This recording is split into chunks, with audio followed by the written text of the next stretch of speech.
নিশার রাতেই খুন হবে উজি, বোনের মৃত্যুর দায়ে জেলে যাবে সে, কি হতে চলেছে মোড় ঘোরানো পর্বে। গত কয়েক সপ্তাহ ধরে টিআরপিতে প্রথম স্থানে জায়গা করে নিচ্ছিল জি বাংলার ধারাবাহিক জোয়ার ভাটা। যদিও এখন অনির্দিষ্টকালের জন্য বন্ধ টিআরপি, তবুও এই মেগার জনপ্রিয়তা একটুও কমেনি। ইতিমধ্যে নতুন প্রোমো দেখে দর্শকদের যেন মাথা ঘুরে গিয়েছে। সদ্য প্রকাশ্যে এসেছে জোয়ার ভাটার নতুন প্রোমো, সেখানে দেখা যাচ্ছে নিশা আবারও জালিয়াতির নতুন ছক করছে। ভানুকে সঙ্গে নিয়ে একটা গোপন ডেরায় চলছে তাদের জালিয়াতির কাজকর্ম।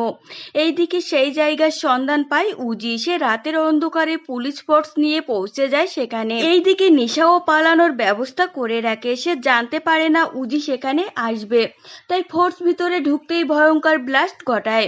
এইদিকে দেখা যায় দুর্জয় এসব ষড়যন্ত্রের উজিকে চিরকালের মতো সরিয়ে ফেলার চেষ্টা সে করছিল, আর সেই ফাঁদে পা দিয়েছে নিশা। পুরো ঘটনা জানতে পেরে অফিসার জিৎ বসু নিশাকে গ্রেপ্তার করতে আসে। উজির খুনের দায়ে নিশাকে অপমান করে ঋষি, কিন্তু নিশা নিজের অজান্তেই বোনকে মেরে ফেলেছে সেটা সে কিছুতেই মেনে নিতে পারে না। সত্যিই কি উজি মারা গিয়েছে, নাকি এটাও জিৎ বসুর কোনো নতুন চাল? কি হবে নিশার ভবিষ্যৎ, উত্তরের অপেক্ষায় দর্শক মহল।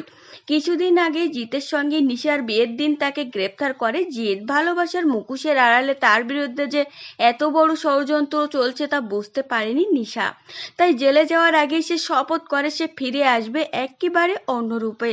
আর রেগে গিয়ে বোন উজির সঙ্গেও সে সব সম্পর্ক ত্যাগ করে, কিন্তু বোনের ক্ষতি সে কখনো চায় না। তবে কি অজান্তেই বিরাট ভুল হয়ে গেল নিশার? ধারাবাহিকের এই টান টান উত্তেজনাপূর্ণ পর্ব দেখার জন্য অধীর আগ্রহে অপেক্ষা করছেন অনুরাগীরা। তো ফ্রেন্ডস, এই ছিল আজকের ভিডিও।